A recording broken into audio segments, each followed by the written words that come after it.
areas of focus. Welcome back, dear viewers. You're still watching the Breakfast Show live on Nile TV International. And now it's time for a second and final topic of discussion for today. And on the sidelines of the TCAT 7 summit that took place in the city of Yokohama in Japan, the President Fattah al-Sisi, and also the head of the African Union, has held several meetings on the sidelines of this very important summit that was held in Japan in the presence of some representatives of the African countries, and also, of course, representatives of the Japanese government and high-ranking officials. And to shed more light on this topic, we're most delighted to be joined here in the studio by Dr. Mohamed Ibrahim, and he's a computer engineering professor and a space expert. First of all, good morning, sir, and thanks so much for joining us. Good morning, sir. Good morning, Dr. Ibrahim. Let's first talk about this very important step that was taken on the sidelines of the TCAT 7, which is a partnership, a very prosperous project that is about to be taken between Japan and Egypt in the field of space and scientific research. That was discussed on the sidelines of the conference. If you would like to elaborate more over what came in that meeting. So, as you know, that the TCAT 7 is the 7th round of the TCAT conferences or series of conferences, Tokyo International Conference on African Development. And the TCAT usually discusses aspects related to infrastructure, education, and health. However, in this TCAT theme, we were discussing science, technology, and innovation because TCAT is now moving towards people-centered development. In Africa, usually, we have been suffering from conflicts, weaponized conflicts, disease, literacy. Now, Africa is changing because it holds emerging economies, maybe the fastest world's emerging economies and growing population, with most of the population youth. In that sense, you are a very open area for investments and innovations. And Japan captured that point. They are starting to help us to provide scientific platforms and scientific research, advanced scientific research, to enable the African continent itself. This is called people-centered development. And in that TCAD round, as you know, Egypt is the head of the African Union. So the Egyptian Ministry of Higher Education and Research, Scientific Research, has announced the establishment and inauguration of a common space mission among the African countries, which we call it the African Development Satellite. It's going to be a satellite that is developed by the different African countries working in the space field and led by Egypt. Egypt already has a space agency, and we have our own projects. But in that project, we are going to collaborate with other countries to develop that satellite for the mutual benefit of the African countries themselves. And Japan is going to help us in the technological aspects of the project. His Excellency Minister Khalid Abdel Ghaffar announced in the sidelines that Egypt is going to send Egyptian fellows and university graduates to Japan to acquire more knowledge in the field of space engineering, specifically with Tokyo University. And that's also an additional point that is very important for this project and other projects as well. Now we are moving towards the what we call it knowledge-based economy, and to move in a correct way and correct methodology, you have to acquire the basic knowledge and advanced capabilities to enable you to work in this kind of activities. And that's actually what we are going to do with Japan through this project and extended projects in the scientific arena as well. Yes. Dr. Ibrahim, if you can allow me to ask you, where does Japan stand now when it comes to space engineering? So Japan is a very advanced country. I received my PhD from Japan, specifically in the field of space engineering. I was developing an onboard computer for LEO satellites. LEO is what we call low Earth orbit satellites. And during my PhD, I developed an onboard computer for that specific type of satellites. But imagine a PhD student developing a computer for a satellite and leading a project for satellite development. So if it's done at the level of universities, can you imagine at the level of the agency how it looks like?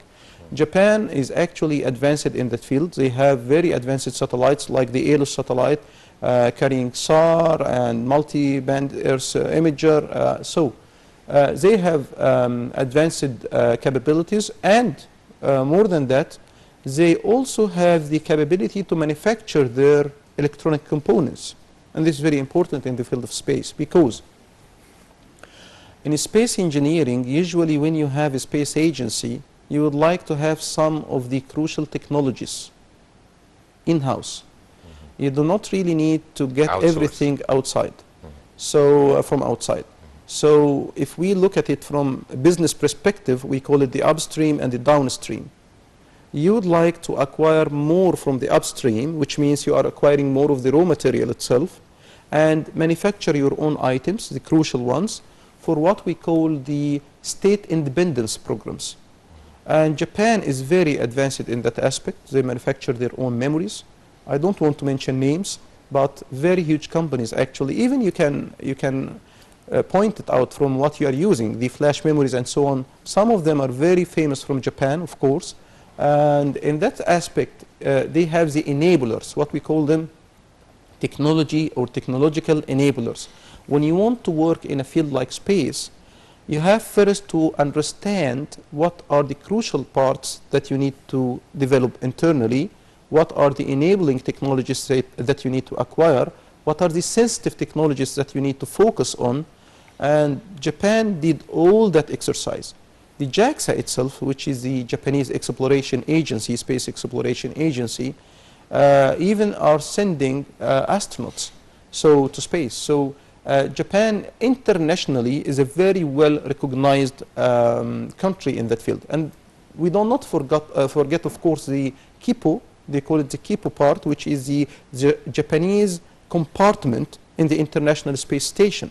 So internationally, Japan is recognized as one of the very advanced and strong countries in that field. How are these very recognized and distinguished institutions, space institutions, going to assist Egypt to lay a foundation in that front?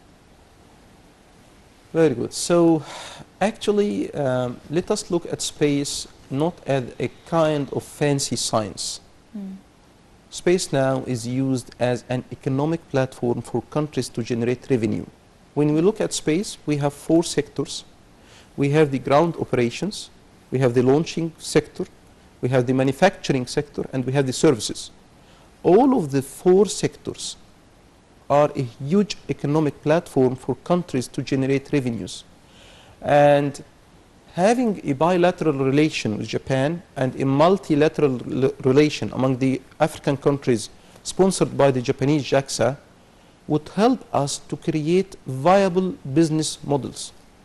We do not do space just for the indigenous, or let's say for the prestigious aspects of it. No, we are doing space to get revenue out of it.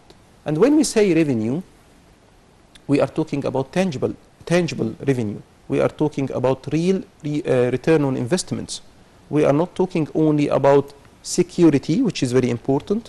We are not talking about border security. All of such aspects are by default. But now we are working on the other side of space, which is we have a product and we want to sell. And to sell that product, it means we are selling knowledge output. The current shape of economy is not depending on the traditional aspects or the traditional economies that we used to see, industrial and agricultural economies. Now we depend on what we call it brainware or brain work. The brain work or the brainware is a terminology, by the way, that's said like in analogy from hardware or software. Yes, in analogy to software, hardware, so we call it brainware, yeah? So the output of your brain is actually the thing that you are selling. And in that sense, you are selling your own knowledge. The institution, whether it is the Egyptian Space Agency or the African Space Agency or the cooperation with Japan in the African Development Mission, the African Development Satellite, all of such aspects would help us to define a business model. And when you define a business model, you are defining the stakeholders, you are defining the market itself, what you can really sell and what you can really get. This is very important also for Egypt because our space agency is an economic entity. It was established in the decree like that. It's an economic entity that's entitled to generate revenue. So working with our Japanese co-partners is going to teach us and actually show us how we can really leverage and establish a real business model for space activities in Egypt. Sir, just to simplify, how can we, for our dear viewers with basic knowledge about space, how can we generate revenue from space? Okay, that's very important. I mentioned 4 sectors, yeah? I mentioned the ground operation sector, the launching sector, the manufacturing, and the services. Yeah. Let me focus on the services, and then I will talk about the rest. Now, this show is broadcasted on the Nile sat, yeah? Yes. Good. This is called a service. You might not be the owner, the manufacturer of the satellite, but you are the owner of it. You pay the money to buy it, yeah? And when you buy that satellite, you start using it in broadcasting TV channels, radio channels, and so on. This broadcasting means you can rent the channels or the transponders themselves to some media providers. This is a revenue. Commercials on the channels, this is a revenue. The TV show itself creates revenue. So providing the service, whether it is TV broadcasting, telecommunication, whatever, this is going to sell it, we are going to sell it as a service. And when we sell it as a service, this means direct income. Yes. On the other hand, let us go a little bit up in the stream, manufacturing the satellite itself. Okay. When I sell a car to you, I don't know what you're going to use it for. Use it for whatever activity you want and generate the revenue from it. Okay. But I, as a manufacturer, selling the car to you and to others means I'm going to produce technology that can be sold and generate revenue from selling it. So this is another aspect, which is manufacturing the satellite subsystems, onboard computer, communication subsystem, power, and etc. Little bit further, okay, launching the satellite. Who is launching the satellite? The launching service itself is very profitable activity. Look at SpaceX. SpaceX is a profitable activity. I don't want to talk more about it because in order not to commercialize, but anyway, this activity or this kind of companies is actually starting, those are private companies starting to, and it's a USA based one, starting to work in the field of launching satellites to generate direct revenue out of it. 1 kilogram of the satellite mass is actually costing around $50,000 to launch it to space, with half of that number, of that figure, as a direct revenue. One last step, which is ground operations. Suppose you don't provide the service, you don't manufacture the satellite, you don't launch it, still you have the operation activity, which means I'm going to operate using my ground stations to others. Providing the ground station to operate satellites of other countries is also a direct revenue because we are renting this facility to them. So this is an industry which is actually now in the range of $300 billion annually.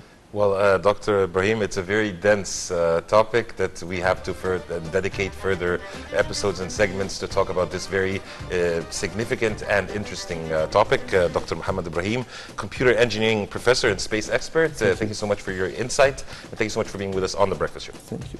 Thank you for coming. And dear viewers, by this we come to the end of today's episode of The Breakfast Show. We talked about the new Islamic year and of course the TCAT summit and the space industry in which Egypt is taking the lead in the African continent. Dear viewers, you were in the company of myself, Karim Gamal-Eddin, and Dina Hussein. My pleasure, Karim. Thank you very much. And we're going to see you again tomorrow with another new team. But until we see you again tomorrow, that's a goodbye.